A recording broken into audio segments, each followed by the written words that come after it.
Sir, तुम्ही सध्या भाजपवर आरोप करताय किंवा सत्ताधाऱ्यांवर आरोप करताय पक्षफुटी संदर्भात, पण दुसरीकडे भाजपला तुम्ही ओबीसी मास बेस पार्टी किंवा ओबीसी जनरेटेड पार्टी असं संबोधत होता आणि आता नेमकं विरोधात बोलताय. हे बघा, आत्ताच्या घटना घडामोडी घडतायत. ओबीसीच्या बाजूनं ना सत्ताधारी बोलायला तयार आहेत, ना विरोधक बोलायला तयार आहेत, ना आमदार बोलायला तयार आहेत, ना खासदार बोलायला तयार आहेत.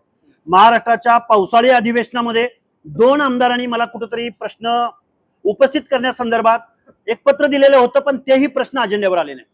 मग महाराष्ट्राच्या अधिवेशनामध्ये महाराष्ट्रातल्या 60% ओबीसीच्या प्रश्नावर एकही लक्षवेधी येणार नसेल, एकही प्रश्न मांडला जाणार नसेल, त्यांच्या आरक्षणासंदर्भात बोललं जाणार नसेल, त्यांच्या वेगवेगळ्या प्रश्नावर बोललं जाणार नसेल, तर महाराष्ट्रातल्या 60% ओबीसीनी नक्की करायचं काय?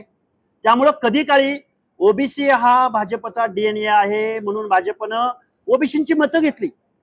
इथल्या सत्तेचा राजमार्ग हा ओबीसीच्या तांड्यावरून, वाड्यावरून, वस्त्यावरून, पाड्यावरून, बलुत्या आलुत्यांच्या वेगवेगळ्या गल्ल्यामधून जात असेल आणि ते जर आमच्या प्रश्नावर काम करणार असतील, ते कुणाला घाबरून इथले आमदार खासदार जर ओबीसीच्या प्रश्नावर बोलणार नसतील, तर इथून पुढच्या कालावधीमध्ये ओबीसी स्वतःच्या प्रश्नावरती काम करतील. कशा पद्धतीने करेल? तुमचं काय भूमिका काय असणार आहे? हे बघा, आमची भूमिका तर अशी आहे, या महाराष्ट्रामध्ये आमचं कुणीच नाही, या निष्कर्षाप्रत आम्ही पोहोचलेलो आहोत.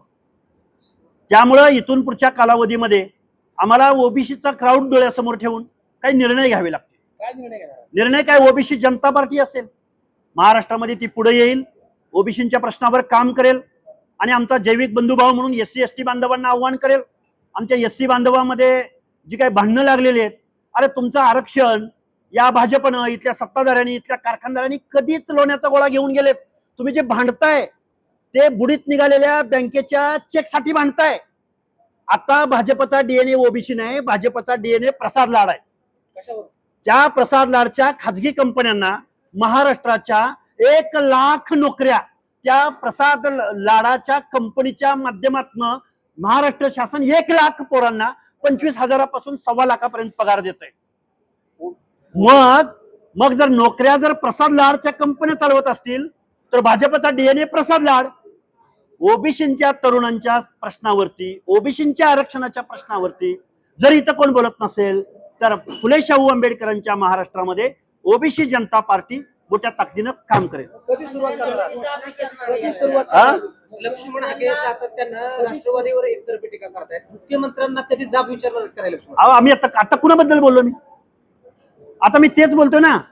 गोपीनाथरावजी मुंडे म्हणायचे माधव म, आताची भाजपा म्हणते कारखानदार म, आताची भाजपा म्हणते शिंदे ठाकरे, काय नुसतं फोडाफोडी. आता भाजपचं नाव फोडाफोडी पार्टी ठेवा, त्यांना कुणाचं काही पडलेलं नाही. कधी सुरुवात करणार? हे बघा, आमची काम चालू आहे. आम्ही 100 सभा अरे सोबत ओबीसी जनता नको आम्हाला, कारखानदार नको आम्हाला, हुजरे नको आम्हाला, कुठले सेलचे प्रमुख नकोत आम्हाला, ओबीसीच्या प्रश्नावर सरकारला प्रश्न विचार कोणी नको आम्हाला, कुठलाही आमदार खासदार काही देणं घेणं नाही. ओबीसी जनता पार्टीचे प्रमुख बारामतीत निवडणूक लढवणार का? हिंद केसरी बरोबर लढायचा मला माझ्या गुरुनी मंत्र दिलेला आहे. याच्या आधी का माघार घेतली? याच्या अगोदर माघार घेतली म्हणजे पुढे लढणार नाही असं कोणी सांगितलं तुम्हाला? लोकशाहीमध्ये 5 वर्षामध्ये किती निवडणुका येतात जातात, आणि मी काय अजून विधानसभेच्या किती वेळा येतात? खूप वेळा येते. 5 वर्षात किती वेळा येतात? 5 वेळा. 1 वेळा येते विधानसभेची, पण इथं बाय इलेक्शन होती. 1 वेळा येते. त्या 1 वेळच्या निवडणुकीवरती प्रभाव टाकणार भूमिका आम्ही घेऊ ना. पण जर अनुकंपा किंवा जर दुःखद घटना घडलेली असेल, एक महिला निवडणूक लढत असेल, तर आम्ही थोडासा 1-2 पावलं माघार घेऊन एखादा निर्णय घेतला असेल तर त्यात वाईट वाटायचं काहीच कारण नाही. आम्ही पुढची तयारी करतोय. आम्ही एका विधानसभेचं काय घेऊन बसलाय? आम्ही खरा महाराष्ट्र विधानसभेत दिसत नाही, खरा ओबीसीचा प्रतिनिधी महाराष्ट्राच्या विधानसभेत दिसत नाही, देशाच्या लोकसभेत दिसत नाही. गेलं पावसाळी अधिवेशन ओबीसीच्या एकाही प्रश्नावर एक अवाक्षरही चर्चा त्या महाराष्ट्राच्या विधानसभेत झाली नाही. मोठा गंभीर आरोप करताय. मग राज्यातले जे ओबीसी मंत्री किंवा आमदार आहेत ते काम करत नाही, ते खोटे? त्यांना विचारा प्रश्न. तुम्ही कुठला प्रश्न विचारा. ओबीसीचे जेवढे ओबीसीचे फेस आहेत त्यांना प्रश्न विचारा ना. तुम्ही विधानसभेत कुठला प्रश्न विचारा, त्यांचं उत्तर असेल तर मी माझा आरोप मागे घेतो. आम्ही आता कुणाचंही ऐकणार नाही, आम्ही आता कुणाची भीडभाड ठेवणार नाही. जे बोलणार नाही त्यांना आम्ही बोलणार की बाबा हो, तुम्ही जर 60% ओबीसीचे प्रश्न महाराष्ट्राच्या विधानसभेमध्ये मांडणार नसाल तर आम्हाला आमचा विचार करू द्या ना. सर्व ओबीसी जनता लक्ष्मण हाकेबरोबर जाईल का? कारण की ओबीसीचे नेते आहेत,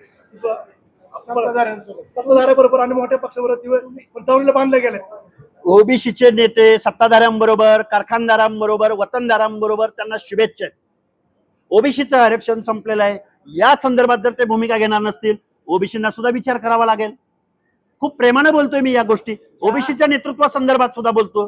तुम्ही जर ओबीसीचे फेस असाल, तुम्ही जर ओबीसी फेसलेस ओबीसीचे नेतृत्व म्हणून जर तुम्ही कायद्याच्या सभागृहात असाल, तुम्ही बोलणार कधी? सांगा ना आम्हाला, कधी कुठे बोलणार? तुम्ही विधानसभेत बोलणार नाही, तुम्ही पत्रकार परिषदेत बोलणार नाही, तुम्ही जाहीर सभेत बोलणार नाही, मग तुम्ही ओबीसीचे नेते कसले?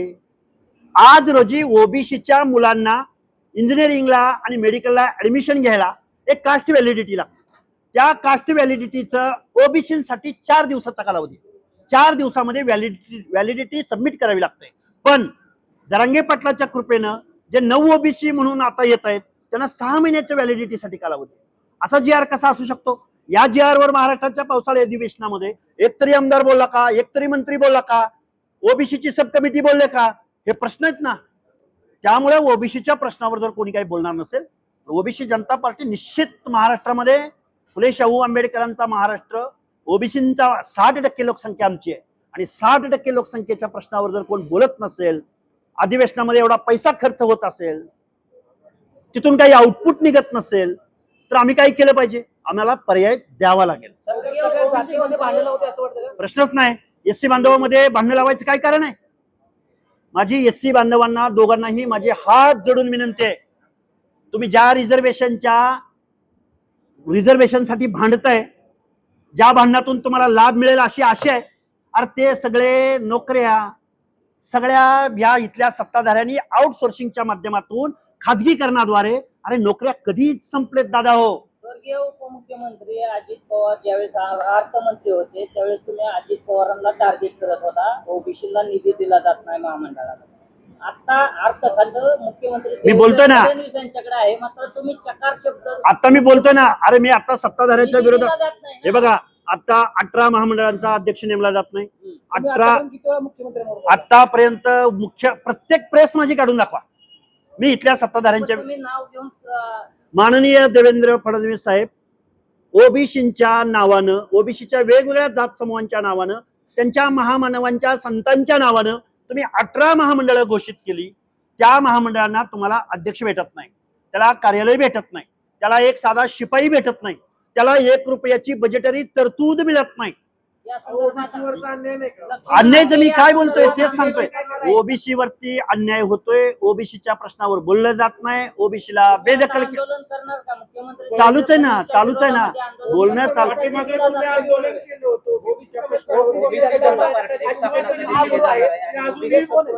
काय माझे महागुरु गोपीनाथराव मुंडे आहेत.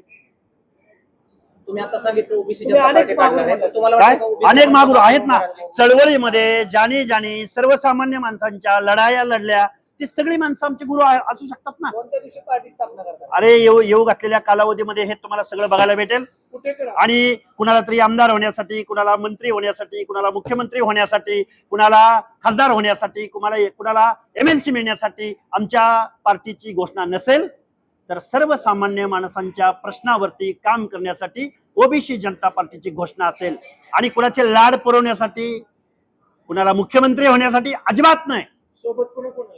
ओबीसी जनता, SC ST बांधव